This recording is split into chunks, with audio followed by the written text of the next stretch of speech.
नमस्कार दोस्तों, आपका आपके अपने channel digital knowledge with MK sir में एक बार फिर स्वागत है। मैं एमके सर। आज अपन बात करेंगे ऐसे बच्चों के बारे में जिन्होंने माध्यमिक शिक्षा बोर्ड से 10वीं या 12वीं 10th या 12th के एग्ज़ाम दिए हैं, क्योंकि दोस्तों लगभग सभी क्लासेस का रिजल्ट आ चुका है।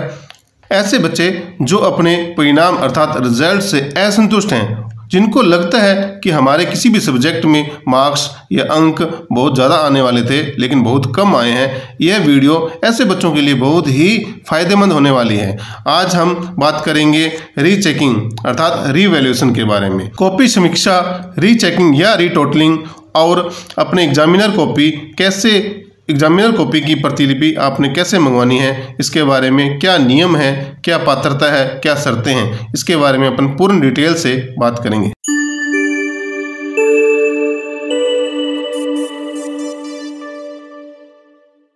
सबसे पहले तो दोस्तों मैं आपको बता दूं कि अगर आप अपनी रीचेकिंग करवाना चाहते हैं अर्थात पुनः मूल्यांकन करवाना चाहते हैं तो कॉपी का बोर्ड पुनः मूल्यांकन नहीं करता है। मैं फिर से दोहरा रहा हूँ कि किसी भी सब्जेक्ट की कॉपी का बोर्ड पुनः मूल्यांकन नहीं करता है, केवल रीचेकिंग करता है, रीटोटलिंग करता है। तो बोर्ड किस तरह कॉपी चेक करता है, इसके बारे में बात करते हैं। दोस्तों, यदि आपके कॉपी की फ्रंट पेज पे जहां प्रत्येक क्वेश्चन के नंबर लिखे होते हैं, अंक लिखे होते हैं, यदि उनके टोटल में गलती है, उनका टोटल गलत है, तो इसके बारे में आप ऑब्जेक्शन कर सकते हो। इसके अलावा कैजिंग भिन्नता का मतलब यदि किसी क्वेश्चन में अंदर कॉपी के अंक ज़्यादा दे रखे हैं और बाहर जो अपने हर क्वेश्चन के अंक लिखते हैं कॉपी के फ्रंट पेज पे, उसमें नंबर कम लिखे हुए हैं या कोई भिन्नता है, तो उसको भी बोर्ड सही करता है। इसके अलावा यदि कॉपी के अंदर कोई क्वेश्चन आपका चेक करने से रह गया है, अंक देने से रह गया है, तो एग्जामिनर द्वारा बोर्ड द्वारा उसको क्वेश्चन को चेक करवाता है और उसके अंक देता है। 3 तरह से ये कॉपी जाँच होती है: टोटलिंग फ्रंट पेज पे, कैजिंग भिन्नता, या फिर कोई क्वेश्चन चेक करने से रह गया है। इसके अलावा अगर कोई क्वेश्चन चेक हुआ है और आप चाहते हो कि इसमें आपके नंबर कम मिले हैं और इसमें नंबर बढ़ जाएं, ये कतई नहीं होगा। एक बार एग्जामिनर ने अगर अंक दे दिए तो बिल्कुल फाइनल अंक होते हैं, इसमें चेंज नहीं होंगे। अब अपन बात करते हैं कि रीचेकिंग अर्थात रीटोटलिंग करवाने की अंतिम तिथि क्या होती है, लास्ट डेट क्या होती है। दोस्तों, इसकी कोई अंतिम तिथि नहीं होती, कोई लास्ट डेट नहीं होती।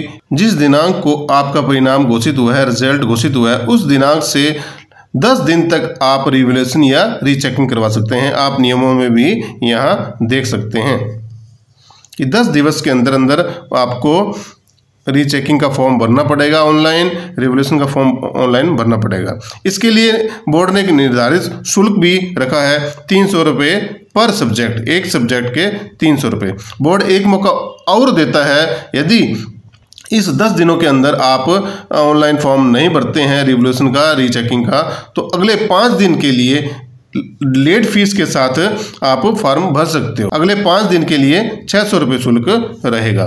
दोस्तों, मेरा आपसे यही निवेदन है कि अगर आपने रिवैल्यूएशन या रीचेकिंग करवानी है तो 10 दिन के अंदर अंदर ही आप फॉर्म ऑनलाइन कर देंगे, ताकि आपके एक्स्ट्रा पैसे खर्च नहीं हो। एक बार आपको पुनः बता दूं कि रीचेकिंग या रीटोटलिंग करवाने के लिए जो टाइम होता है, रिजल्ट घोषित होने के 10 दिन का होता है। 10 दिन तक आप रीचेकिंग या रिवैल्यूएशन का फॉर्म ऑनलाइन कर सकते हो। इसके लिए निर्धारित शुल्क भी 300 रुपये है। यदि 10 दिन के बाद अगले 5 दिन के में आप ऑनलाइन करते हो तो उसके लिए पर सब्जेक्ट आपकी फीस रहेगी 600 रुपये। ये बात मैं क्यों रिपीट कर रहा हूँ, क्योंकि अधिकतर बच्चे इस बात को भूल जाते हैं कि ये ऑनलाइन जो अप्लाई है 10 दिन के अंदर अंदर ही जरूरी है। रीचेकिंग अर्थात रिवैल्यूएशन करवाने के लिए दोस्तों सबसे पहले बोर्ड की ऑफिशियल साइट पर जाकर के हमें रजिस्ट्रेशन करवाना पड़ता है। यहाँ अपन क्लिक करेंगे तो इस तरह का इंटरफेस सामने आएगा। तो यहाँ हमें रजिस्ट्रेशन करवाना होगा। यहाँ देखें, अपने सब्जेक्ट और क्लास के बारे में हमें कुछ डिटेल फिल करनी पड़ेगी।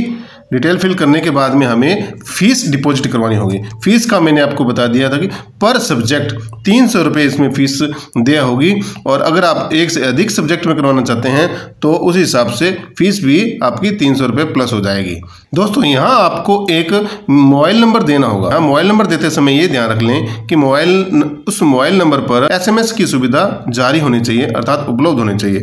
उसमें DND सर्विस एक्टिवेट नहीं होनी चाहिए। अधिकतर बच्चे क्या करते हैं, ऐसा नंबर देते हैं जिसपे मैसेज आता ही नहीं, फिर बाद में बच्चे ये कहते हैं कि हमारे पास कोई मैसेज आया ही नहीं, फिर वो बार बार संपर्क करने की कोशिश करते हैं बोर्ड को। इसलिए आपने वही नंबर यहाँ देना है जिस पर SMS बैंक का भी आता हो और इस बोर्ड की साइड से जो SMS आएगा प्रॉपर रूप से आ जाए। मोबाइल द्वारा जो आप रजिस्ट्रेशन करोगे ये टेम्परेरी रजिस्ट्रेशन होगा। बोर्ड द्वारा SMS और ईमेल के द्वारा आपके पास एक ID और पासवर्ड भेजेगा, वही आपका पासवर्ड और जो ID है वो परमानेंट ID होगी। जब आप बोर्ड की निर्धारित फीस पर सब्जेक्ट 300 रुपये आप पे कर देते हो, आपने अगर 1 या 2 सब्जेक्ट में रीचेकिंग या रिवोल्यूशन करवाई है, उसके बाद में महीना 2 महीने जब आपका जो रजिस्ट्रेशन का नंबर है उस हिसाब से आपका नंबर आएगा। महीना 2 महीने अधिकतर लग जाते हैं, तो आपका जैसे ही नंबर आता है तो बोर्ड द्वारा आपकी जो ID है उस पर एक कॉपी अपलोड कर दी जाएगी। कॉपी अपलोड करने के बाद में आपके पास SMS या ईमेल के द्वारा एक ID और पासवर्ड आएगा। उस ID और पासवर्ड से आप उस कॉपी को डाउनलोड कर सकते हो। नॉर्मली जो ID होती है वो आपका रोल नंबर ही होती है, लेकिन जो पासवर्ड होता है वो पासवर्ड यूनिक पासवर्ड होगा। इसलिए मैं यारों बार बार आपको ये कह रहा हूँ कि जो भी मोबाइल नंबर आप दो तो ऐसा मोबाइल नंबर देना जिस पे आपका SMS आ जाए, क्योंकि वो पासवर्ड अगर आपको नहीं मिलता है तो आपको इन फ्यूचर समस्या आ सकती है। आपको बार बार बोर्ड से संपर्क करना पड़ेगा। दोस्तों जब बोर्ड द्वारा जो भी आपने कॉपी मंगवाई थी उसकी प्रतिलिपि अपलोड कर दी जाती है, उसके बाद में एक ID और पासवर्ड आपके पास पहुंचता है मेल द्वारा या SMS द्वारा, और आपने उस ID और पासवर्ड से आपने लॉगिन करनी है। अपनी ID और पासवर्ड से उसको लॉगिन करनी है। लॉगिन करने के बाद में जो भी जिस सब्जेक्ट की आपने कॉपी मंगवाई थी उसको डाउनलोड करना है और आपने वो कॉपी चेक करनी है। यहाँ काम खत्म नहीं होता दोस्तों। चेक करने के बाद में यदि आपको लगता है कि आपके किसी भी क्वेश्चन में नंबर दिए गए हैं लेकिन वो फ्रंट पेज पे नहीं जुड़े हैं, या टोटलिंग में त्रुटि है, या कोई क्वेश्चन चेक करने से रह गया है, इस तरह की अगर कोई बात है तो आपको अब ऑब्जेक्शन लगाना पड़ेगा। दोस्तों ऑब्जेक्शन लगाने के बाद में ही आपके जो अंक हैं वो बढ़ने की संभावना होगी तो बढ़ेंगे। ऑब्जेक्शन लगाना बहुत ज़रूरी है। अब ऑब्जेक्शन के लिए भी दोस्तों आपको 10 दिन का टाइम मिलेगा। आपने जब फर्स्ट टाइम लॉगिन किया उस दिनांक से 10 दिन तक आपको ऑब्जेक्शन लगाना पड़ेगा।